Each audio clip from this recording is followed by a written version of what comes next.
Welcome back to Fingertips Learning. Get all your concepts on the fingertips. So today we will be discussing about the chapter, fourth chapter of 10th CBSE, that is NCERT. We are going to see what actually carbon is and what are its compounds. So without wasting any time, let's start.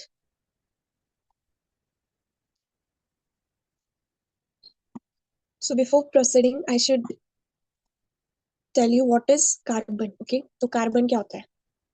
सबको पता है carbon is an element of periodic table which has the atomic number atomic number as 6 and its atomic mass is 12. क्या हो गया? इसका atomic number 6 है और इसका एटॉमिक मास 12 है.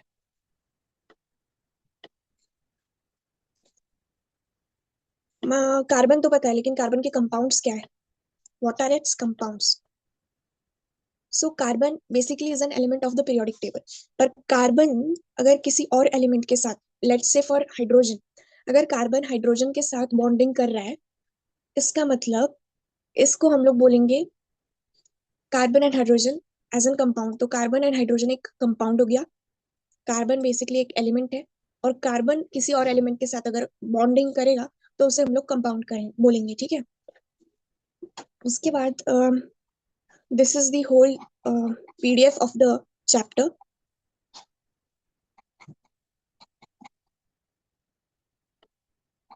Okay, so I have an PPT for all this contents. I'll show you that. Okay, so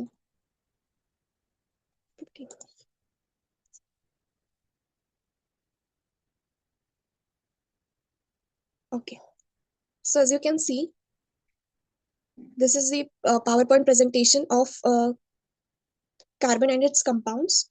So let's take an overview of this. So chapter number 4. So chapter number 4, carbon and its compounds, right? So let's move further. Okay.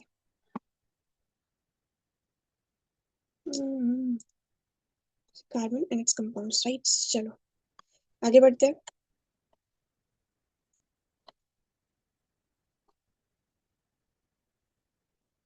It is not moving actually. Okay. So occurrence of carbon.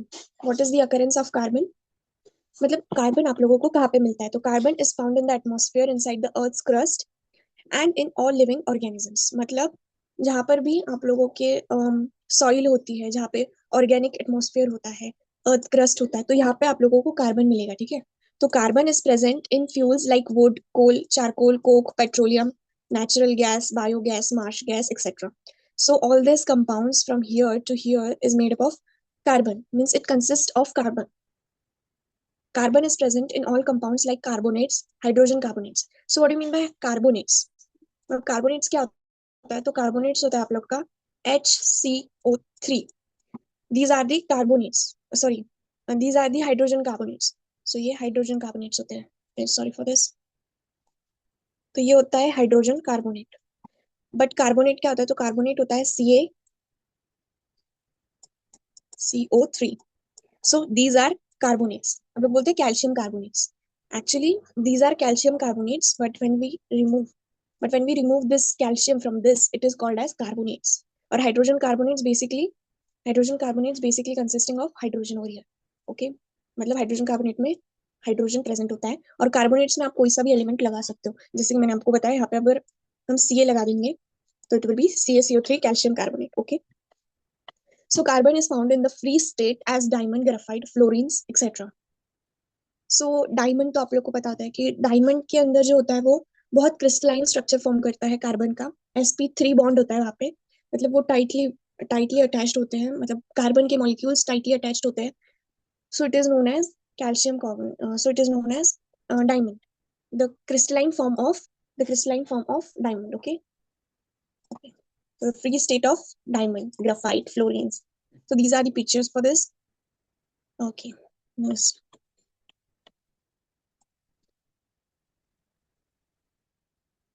ठीक है. Second point, bonding in carbon. Covalent bond. आपको पता है covalent bond क्या होता है? Covalent bond ऐसा bond होता है जो दो मॉलिक्यूल्स को या दो एलिमेंट्स को एक साथ अटैच करता है, that is known as calcium sorry covalent bond. Okay. Okay, ठीक है, चलो. So the atomic number of carbon is 6, as I have already told you, and the electronic configuration is 2,4. This electronic configuration is based on the Neil Bohr's theory. So मैं आपको बताती हूँ कि Niels Bohr theory क्या कहती है. तो ये एक न्यूक्लियस है, इसको सराउंड करने के लिए एक शेल है जिसको हम लोग बोलते हैं के को सराउंड करने वाला शेल होता है L. Okay, L. And L को सराउंड करने वाला शेल होता है एम. एम को सराउंड करने वाला जो शेल होता है उसे हम लोग कहते हैं एन. सो KLMN, KLMN. तो ये 4 शेल होते हैं हमारे नील बोर्स थ्योरी के अकॉर्डिंग. और के शेल में कैपेसिटी होती है to hold 2 electrons. L shell में कैपेसिटी होती है 8 इलेक्ट्रॉन्स को होल्ड करने की. एम में भी होती है 8 इलेक्ट्रॉन्स को होल्ड करने की कैपेसिटी. और एन में भी होती है 8 इलेक्ट्रॉन्स को होल्ड करने की कैपेसिटी. मतलब ओवरऑल हम के शेल में सिर्फ 2 ही इलेक्ट्रॉन्स को इंसर्ट कर सकते हैं. We can't insert more than 4 electrons sorry 2 electrons in that.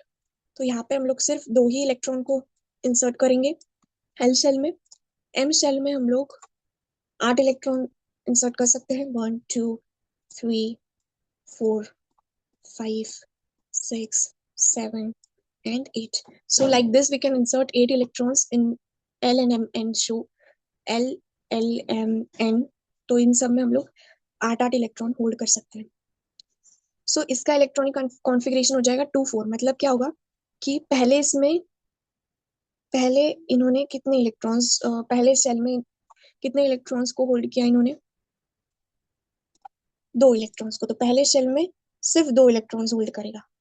दूसरे शेल में 4 इलेक्ट्रॉन्स को होल्ड करेगा. 1 2 3 4. तो दूसरे शेल में 4 इलेक्ट्रॉन्स को होल्ड किया, ऐसा उसका 6 हो गया, राइट. लेकिन एल शेल में तो कैपेसिटी 8 इलेक्ट्रॉन्स की है, लेकिन हम लोग सिर्फ 4 इलेक्ट्रॉन्स इंसर्ट कर रहे हैं. तो मतलब 4 इलेक्ट्रॉन्स की वैकेंसी अभी भी है. और ये 4 इलेक्ट्रॉन्स की वजह से ये क्या हो जाएगा? अनस्टेबल होगा. क्या होगा? अनस्टेबल. ठीक है, क्योंकि इसके पास 4 इलेक्ट्रॉन्स की कमी पड़ रही है और ये 4 इलेक्ट्रॉन्स दे नहीं पा रहा है. मतलब ना ही. तो ये वही बता रहा है, देखो. It does not gain 4 electrons. It does not gain 4 electrons because it is difficult for the 6 electrons to hold 10 electrons. मतलब ये 4 इलेक्ट्रॉन दूसरे से ले भी नहीं पाएगा और दूसरे को दे भी नहीं पाएगा. देखो, मतलब it does not lose 4 electrons because it needs large amount of data energy to lose 4 electrons, right? I'm dropping this. So आपको समझ में आ गया मैं क्या कहना चाहती हूँ? Okay. So मतलब ये 4 इलेक्ट्रॉन दे भी नहीं पाएगा और 4 इलेक्ट्रॉन ले भी नहीं पाएगा. It shares 4 electrons with other atoms to attain stability, resulting in the formation of covalent bond. तो ये ना ही लूज करेगा ना ही गेन करेगा. तो ये क्या करेगा? स्टेबिलिटी के लिए 2 इलेक्ट्रॉन्स के बीच में मतलब कॉमन रखेगा इलेक्ट्रॉन्स को. अगर 2 इलेक्ट्रॉन्स को इसने कॉमन रखा तो मतलब ये एलिमेंट भी यूज कर सकता है इस इलेक्ट्रॉन्स को और ये वाला एलिमेंट भी इस इलेक्ट्रॉन को यूज कर सकता है. So it will keep these 4 electrons to be common between the two elements, right? Since carbon atom needs 4 electrons to attain stability, its valency is 4 and it's tetravalent. मतलब valency 4 है. अब valency कैसे निकालते हैं? तो वैलेंसी निकालने के लिए आपका इलेक्ट्रॉनिक कॉन्फ़िगरेशन क्या हो गया? 2,4 हो गया, राइट. तो 2,4 हो गया. तो लास्ट के शेल में कितने इलेक्ट्रॉन्स है? 4 इलेक्ट्रॉन्स है. लेकिन एल शेल में कितनी वैकेंसी है? 8 की है. तो मतलब 4 इलेक्ट्रॉन्स कम है ना. तो ये 4 क्या हो गया? वैलेंसी होगी. मतलब वैलेंट कितने हैं यहाँ पे बैठने के लायक कितने हैं, that is the valency. Okay. Okay, so it's clear now what is valency and what is tetravalency. Next point, formation of covalent bonds. तो covalent bonds कैसे फॉर्म होते हैं वो देखते हैं. covalent bond is chemical bond formed by the sharing of electrons between atoms. मतलब covalent bond कैसे बनता है? तो एक केमिकल बॉन्ड होता है which is formed by sharing of electrons. तो शेयरिंग इलेक्ट्रॉन्स की शेयरिंग करने के बाद जो बॉन्ड तैयार होता है उसे हम लोग बोलते हैं covalent bond, right. The sharing of one pair of electron results in the formation of single covalent bond. मतलब क्या होता है कि एक सिंगल इलेक्ट्रॉन को भी आप लोग ट्रांसमिट कर सकते हो, मतलब लूज कर सकते हो, गेन कर सकते हो, और एक पेयर ऑफ इलेक्ट्रॉन्स को भी। This is E minus. E minus का मतलब होता है इलेक्ट्रॉन्स, राइट? तो ये शॉर्टकट है इलेक्ट्रॉन्स का। फिर बाद में मत पूछना कि व्हाट इज ई माइनस। तो ये इलेक्ट्रॉन है, ओके? क्योंकि इसका चार्ज, जो इलेक्ट्रॉन का चार्ज होता है वो माइनस होता है, तो इसे लिखने के लिए शॉर्ट ट्रिक होती है। ठीक है। तो अगर कोई एटम है या एलिमेंट है और वो अपने पेयर ऑफ इलेक्ट्रॉन्स को लूज या गेन कर रहे हैं, so that is known as single covalent bond. Single covalent bond. अब सिंगल कोवेलेंट क्यों? क्योंकि ये सिंगल पेयर है, मतलब पेयर है बट एक सिंगल पेयर है, राइट? तो ये सिंगल पेयर को अगर हम लोग लूज या गेन करते हैं तो that is known as single covalent bond. Okay, single covalent bond, sharing of two pairs of electron. तो अगर दो पेयर ऑफ इलेक्ट्रॉन्स को हम लोग शेयर कर रहे हैं, फॉर एग्जांपल इलेक्ट्रॉन इलेक्ट्रॉन का एक पेयर है और दूसरे इलेक्ट्रॉन इलेक्ट्रॉन का एक पेयर है, तो ये दोनों पेयर को हम लोग अगर, मतलब ये दोनों पेयर को अगर हम लोग शेयर कर रहे हैं, so that is known as, ये दोनों को हम लोग शेयर वगैरह कर रहे हैं तो it is known as double covalent bond. what it is known as double covalent bond, right? Okay, सो ये मिटा देती हूँ, नो कंफ्यूजन। okay. और अगर थ्री पेयर्स ऑफ इलेक्ट्रॉन्स ये हो रहे हैं तो इसे कहा जाता है ट्रिपल कोवेलेंट बॉन्ड। मतलब तीन pair, like six electrons are losing or gaining between the atom, that is known as triple covalent bond. Okay, so let's see the example of it. So formation of single covalent bond in hydrogen molecule H2, right? So this is the single covalent bond, right? Single covalent bond, formation of covalent bond. Okay, so single covalent bond मतलब एक ही pair of electron जाएगा, मतलब दो electrons ही share होंगे दो atom के बीच में। इसका सबसे बेस्ट एग्जांपल मैं आपको टेक्स्ट बुक में समझाती हूँ। ठीक है।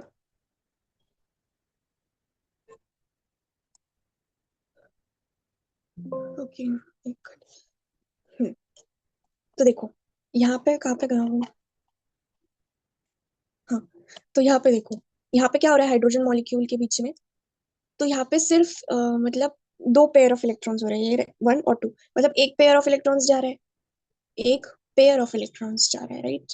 One pair, right? तो एक पेयर जा रहा है और एक पेयर जा रहा है, मतलब इसे हम लोग क्या कहेंगे?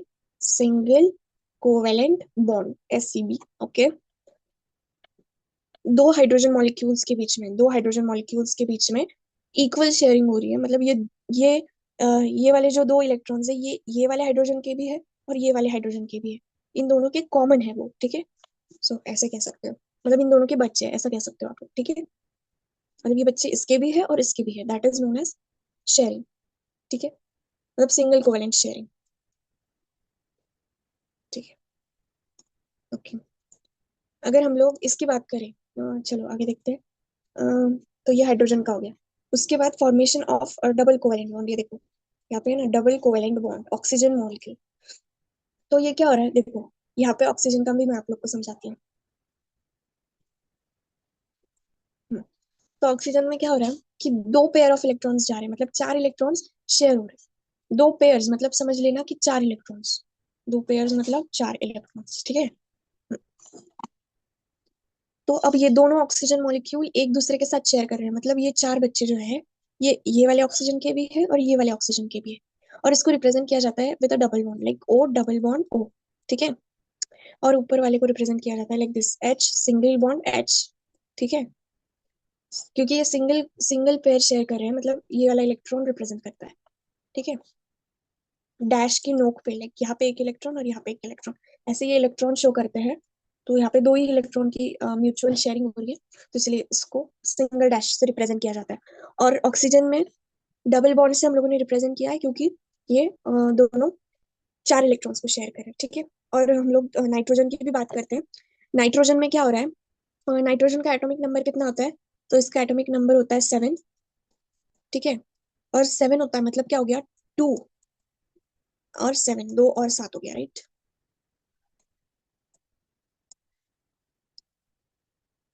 क्योंकि दूसरे वाले में 8 रह सकते हैं, लेकिन सिर्फ 7 ही बैठ रहे हैं क्योंकि एक इलेक्ट्रॉन्स की कमी है। तो अब क्या करेगा, ये 7 इलेक्ट्रॉन छोड़ेगा तो नहीं, उससे अच्छा 1 इलेक्ट्रॉन गेन करेगा।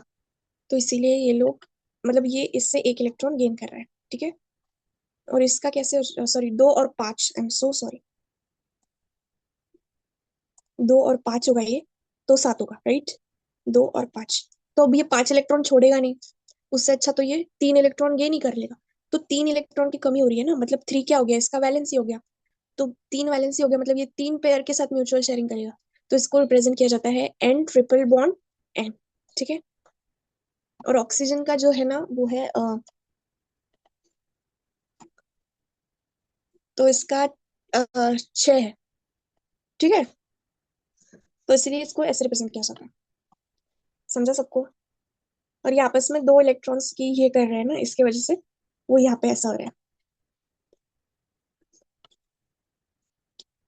क्लियर। ऑक्सीजन का एटॉमिक नंबर 8 होता है, तो इसको रिप्रेजेंट कैसे करेंगे हम लोग, 2 और 6, राइट, 2 और 6 हो रहा है। बट अब 2 और 6 मतलब इसको 2 इलेक्ट्रॉन्स की वैलेंसी है, 2 इसकी वैलेंसी है, तो 2 इलेक्ट्रॉन ये गेन करेगा ना, तो 2 इलेक्ट्रॉन है, मतलब डबल बॉन्ड हो रहा है यहाँ पे। होप सो क्लियर है, ठीक है। तो चलो अब हम आगे बढ़ते हैं, ठीक है। सो होप सो ये क्लियर है, मैंने ये तीनों का समझा दिया है कि नाइट्रोजन यहाँ पे क्योंकि यहाँ पे क्योंकि 2 इलेक्ट्रॉन्स शेयर हो रहे हैं, राइट, 2 इलेक्ट्रॉन्स शेयर हो रहे हैं, इसीलिए डबल कोवेलेंट बॉन्ड कहते हैं। और यहाँ पे 3 इलेक्ट्रॉन पेयर शेयर हो रहे हैं, मतलब ट्रिपल कोवेलेंट बॉन्ड होता है, ठीक है। चलो आगे बढ़ते हैं। So these are some more examples, ठीक है, आप लोग ये पढ़ लेना। हाँ बट अगर आपको ये स्लाइड चाहिए ना, तो प्लीज नीचे कमेंट करना कार्बन। कार्बन अगर आप लोग कमेंट करोगे तो मैं जरूर आप लोगों को ये स्लाइड दूंगी। नीचे कमेंट करना carbon, as this chapter is consisting of carbon. So नीचे हो सके तो कार्बन कमेंट करना, जिनको जिनको स्लाइड चाहिए उन्हें मैं दे दूंगी लिंक, ठीक है। तो कार्बन नीचे कमेंट करना, ओके। मैं 10th का इसीलिए ले रही हूँ क्योंकि एग्जाम अभी बहुत नजदीक है 10th वालों की। So I don't want them to, like, okay. So चलो आगे बढ़ते हैं, बहुत अच्छे से स्टडी करना, ठीक है। चलो,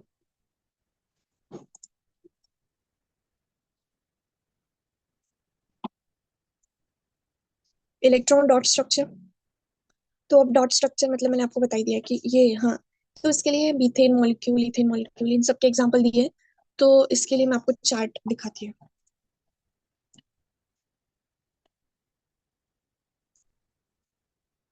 ओके। इसके लिए मैं चार्ट दिखाती हूँ आपको, ओके।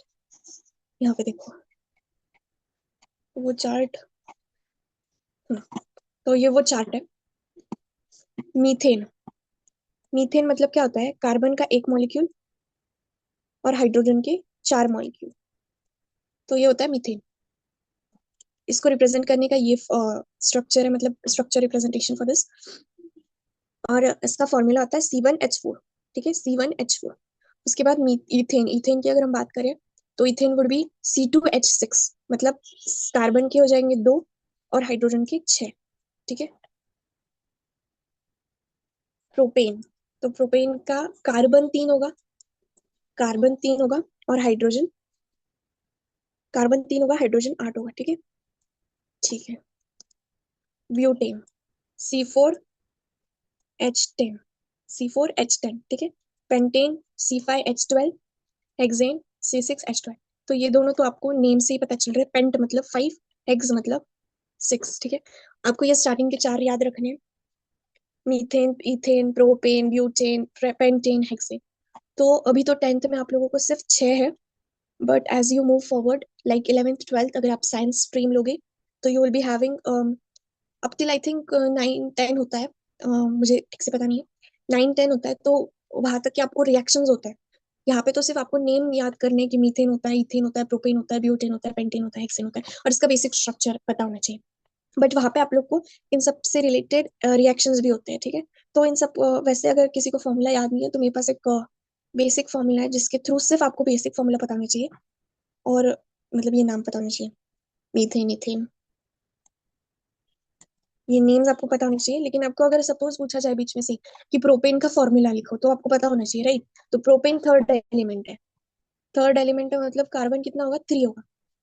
और एच का बहुत कंफ्यूजन है, तो इसीलिए मेरे पास एक बेसिक फॉर्मूला है, CnHn+2, H2, सॉरी,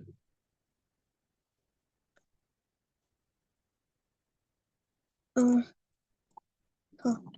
सो H2n+2, ठीक है, CnH2n+2। मतलब देखो, Cn फॉर एग्जाम्पल अगर n की वैल्यू है मेरे पास 3, तो मैंने क्या लिखा, C3 डायरेक्ट लिखा।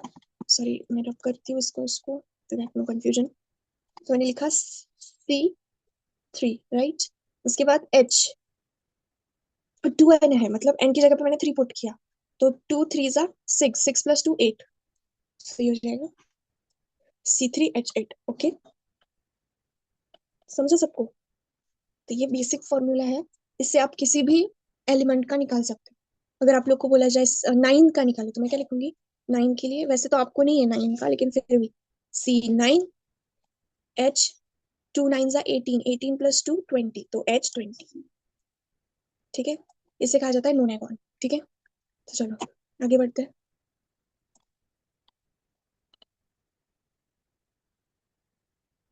इलेक्ट्रॉन डॉट स्ट्रक्चर, चलो।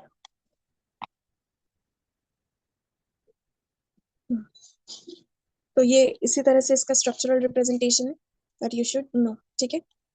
स्ट्रक्चरल रिप्रेजेंटेशन है विच यू शुड नो, ठीक है। This is the structural representation. चलो अब हम आगे बढ़ते हैं। 5, formation of very large number of carbon atoms. So ये भी वैसा ही है, मतलब इसे कहा जाता है लॉन्ग चेन बेसिकली, और इसे कहा जाता है ब्रांच्ड चेन। मतलब इस कार्बन से कनेक्टेड ये कार्बन, तो ये सीधा सीधा है, राइट, और इसको कनेक्टेड बीच में से कुछ भी कनेक्शन आ जाते हैं, तो इसे कहते हैं ब्रांच्ड। और क्लोज रिंग मतलब हर एक एलिमेंट एक दूसरे से कनेक्टेड है, like close ring formation, circular, ठीक है। चलो, so hydrocarbons, saturated and unsaturated hydrocarbons. So hydrocarbons are compounds consisting of carbon and hydrogen atoms. तो मतलब इसमें कार्बन भी होगा और हाइड्रोजन भी होगा, that is known as hydrocarbons, ठीक है।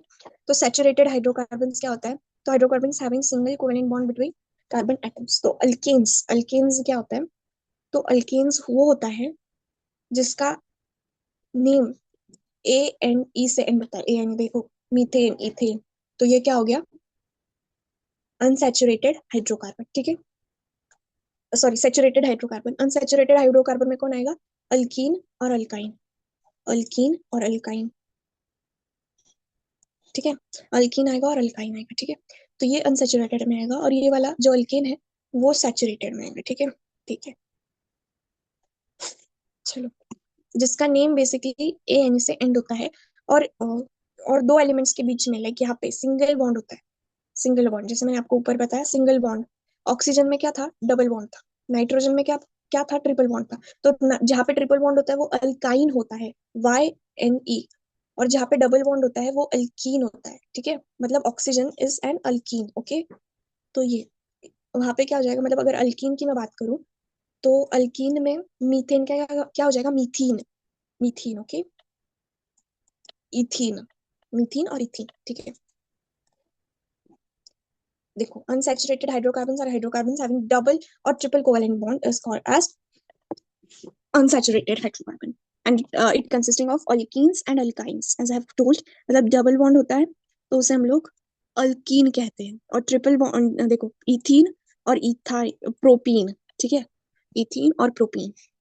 प्रोपीन क्यों, क्योंकि 3 कार्बन और हाइड्रोजन 6 है। प्रोपीन के लिए फॉर्मूला चेंज हो जाता है, मतलब अगर अल्कीन की बात करूं तो फॉर्मूला चेंज हो जाता है।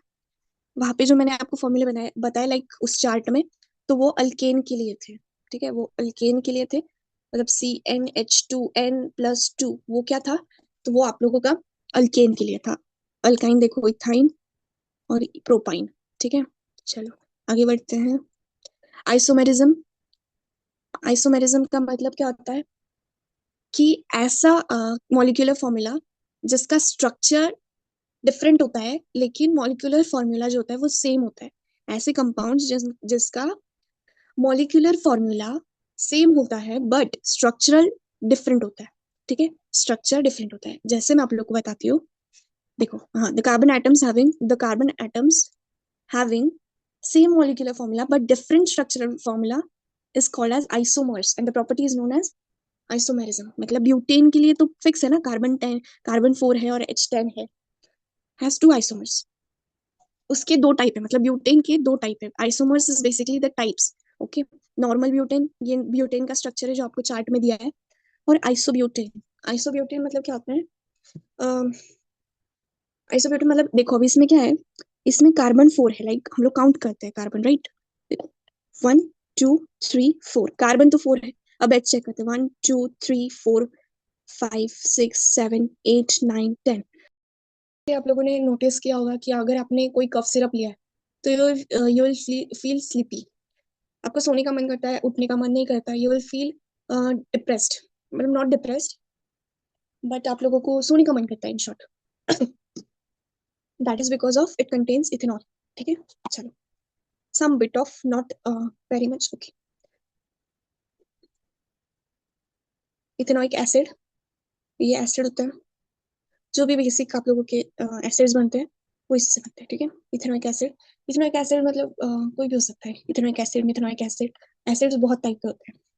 इथेनॉइक एसिड को एसिटिक एसिड भी बोला जाता है। मिथेनॉइक एसिड वो होता है जो आप लोगों को, मधुमक्खी होती है ना, मधुमक्खी जो डंक मारती है उसके बाद आप लोग को ऐसी खुजली होती है, बार बार खुजली करने का मन करता है, तो वो मिथेनॉइक एसिड की वजह से होता है। उस पर अगर आप लोगों ने बेकिंग सोडा लगा दिया ना, तो वो एसिड अपनी ये बंद कर देता है, मतलब आपको खुजली होना बंद हो जाता है। ठीक है, तो ethanoic acid is a colourless liquid because acid को शांत करने के लिए हमें बेस की ही जरूरत पड़ती है। तो एसिड के ऊपर हम बेस लगा देंगे, मतलब आपका जो होता है सोडा, वो बेस होता है बेसिकली। तो वो अगर आप लोग एसिड के ऊपर लगा दोगे तो you will feel relax. It is a colourless liquid with pungent smell and sour taste।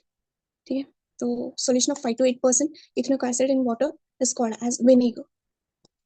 तो वाटर में अगर 5 to 8% आप लोग इथेनॉइक एसिड डाल दोगे तो वो विनेगर बन जाता है। सिर्फ कितना छोटा सा है, देखो, 5 to 8%। ठीक है, चलो,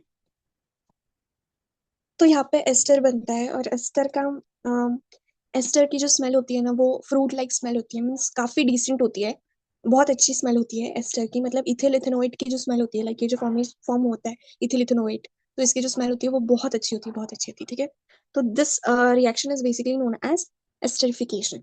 और अगर हम बात करें सेपोनिफिकेशन की, तो when an ester reacts with sodium hydroxide, मतलब ये जो इथिल हम लोग को मिला है इथिल इथेनोइट, इसे अगर हम लोगों ने NaOH के साथ अगर ट्रीट किया तो हम लोग को sodium salt of carboxylic acid मिलता है, मतलब CH3C double bond O and A। ठीक है, ये sodium salt of carboxylic acid और इथेनॉल मिलता है, और इथेनॉल। ठीक है, तो इथेनॉइक एसिड मतलब अगेन, इथेनॉइक एसिड को अगर हम लोगों ने NaOH के साथ ट्रीट किया तो हमें ये मिलता है, सेम, ये और ये। ठीक है, और वाटर और इथेनॉइक, इसमें 3 बेसिक रिएक्शंस है। नहीं, इसमें ये रिएक्शन है और ये अलग रिएक्शन है। ठीक है, इथेनॉइक एसिड और NaOH की अलग रिएक्शन है। और इथेनॉइक एसिड को अगर हम लोगों ने कार्बोनेट्स के साथ ट्रीट किया, कार्बोनेट्स मीन CO3, कोई से भी कार्बोनेट्स, लाइक ये हो गए सोडियम कार्बोनेट्स, ये सोडियम हाइड्रोक्साइड कार्बोनेट्स, तो इसके साथ अगर हम लोगों ने ट्रीट किया तो it will called as ethanoic acid. ठीक है, सॉल्ट एंड वाटर फॉर्म होता है। ठीक है, चलो आगे बढ़ते हैं। सोप्स एंड डिटर्जेंट्स, ये पूछा जाता है कि सोप्स मतलब जो हमारे कपड़े होते हैं उसके ऊपर पे अगर ऑयल का स्टेन हो तो वो कैसे रिमूव होता है, तो ये ऑल इसका मैकेनिज्म है। ठीक है, soaps are long chain sodium और potassium salts of carboxylic acids, sodium stearate, ये होता है सोडियम स्टीरेट का फॉर्मूला। तो ये क्या होता है, soap molecule has 2 parts, a long hydrocarbon part, ये जो होता है ये हाइड्रोकार्बन पार्ट होता है, विच इज हाइड्रोफोबिक। हाइड्रोफोबिक का मतलब होता है वाटर रिपेलिंग, मतलब वाटर को हिट करने वाले, दैट इज हाइड्रोफोबिक। ये वाला जो पार्ट होता है ये वाटर को बिल्कुल पसंद नहीं करता। और soluble in oil and soluble in oil, और ये जो होता है ये ऑयल में सोल्यूबल होता है, मतलब ऑयल लविंग होता है। ठीक है, and grease and a short iconic part is, ये वाला जो होता है ये हाइड्रोफिलिक होता है, वो वाटर अट्रैक्टिंग होता है। ये जो वाटर है, अब ये वाटर है एक कंटेनर में, तो ये क्या करेगा, ये वाला पार्ट इधर अट्रैक्ट होगा और ये वाला पार्ट ऑयल को अट्रैक्ट होगा और ये दोनों में खिंचातानी होगी। और ये जब खींचातानी होगी तो ये ब्रेक हो जाएगा और ये वाला पार्ट और ये वाला पार्ट पूरा अलग हो जाएगा, इसीलिए पानी में ये वाला पार्ट पूरा अलग हो जाता है, ये वाला पार्ट कपड़े के साथ जुड़ जाता है, ठीक है। तो cleansing mechanism, when soap is dissolved in water it forms a spherical structure like measles, spherical structure like measles ऐसे बनते हैं। कहाँ पे दिख रहे हैं, ये देखो यहाँ पे ऐसा बन रहा है, it is known as micelle, ठीक है। Each micelle in the soap, each measle, the soap molecules are arranged radially such that hydrocarbon part is towards the centre, hydrocarbon मतलब ये जो पूछ वाला पार्ट है ये टुवर्ड्स सेंटर, ये टुवर्ड्स सेंटर होगा, and the iconic part is towards out, मतलब ये वाला जो पार्ट होगा वो बाहर की तरफ होगा, इस तरह से। उसके बाद क्या होता है, grease and foams and emulsion at the ashed away by water। वो भी ये क्या होगा, अभी मैंने आपको बोला ना कि इनमें खींचातानी होगी, ये इस तरफ खींचेगा, ये इस तरफ खींचेगा, तो ये बीच में से टूट जाएगा, तो ये ऑयल मतलब ग्रीस लविंग जो पार्ट है ये पूरा अलग हो जाएगा, और ये वाला जो वाटर लविंग है ये कपड़े के साथ जुड़ जाएगा, और इस तरह से कपड़े में से स्टेन, ऑयल का स्टेन निकल जाएगा, क्योंकि ये जो होता है ये आप लोगों का C डबल बॉन्ड O होता है, ठीक है, और ये सोडियम होता है आप लोग का। चलो आगे बढ़ते हैं। तो ये सोप मॉलिक्यूल जैसे मैंने आप लोग बताया, डर्ट पार्टिकल और oil, dirt particle oil Greece ये बीच में हो जाता है, तो ये इसको ऐसा खींच लेगा, राइट, ये इधर अट्रैक्ट होगा, ये ऊपर जाएगा, तो इस तरह से ये टूट जाएगा, ठीक है, ठीक है।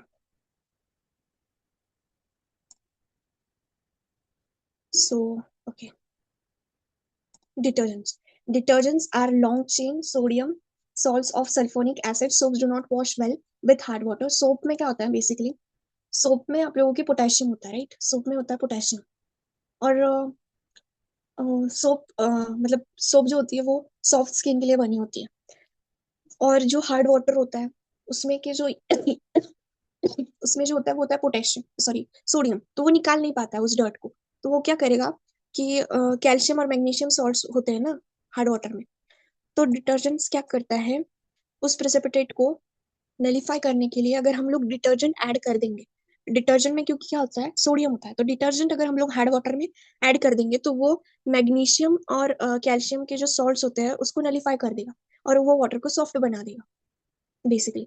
हार्ड वाटर मतलब आपका वही बोरिंग का होता है वो वाला वाटर, तो ये वाटर को वो नलीफाई कर देता है basically. So this is what it mean, तो difference between soaps and detergent, soaps are sodium salts, soaps are sodium salts of fatty acids and detergents are sodium salts of sulfonic acids। So दोनों भी sodium salts होते हैं, but ये fatty acid का होता है और ये सल्फोनिक एसिड का। और soaps clean well in soft water but do not clean well in hard water।